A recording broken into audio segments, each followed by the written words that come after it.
Okay guys, so I wanted to show you when you log in to your Skyward, your family access account for Skyward. This is my login, okay, to see my kids, and I thought I'd show you from kind of their perspective. If you have more than one kid in the district, right up here, this little arrow will let you toggle between them and go back and forth. So like I can see my son, his here.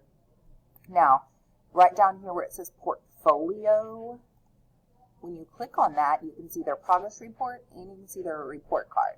So when I click on the report card, yes, you're going to read through all of this. Yes, yes, yes. I agree.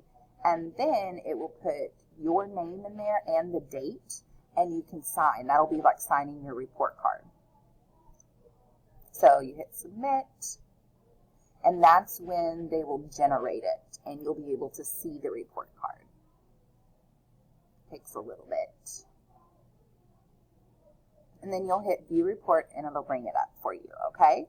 So I just want to give you a quick little tutorial on where to find the report card. I'm not sure if Waxahachie did electronic ones last year or they sent out a physical copy.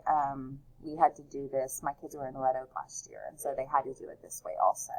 They didn't send out any copies. So just so you know where to find it, hope that makes it a little bit easier for you guys.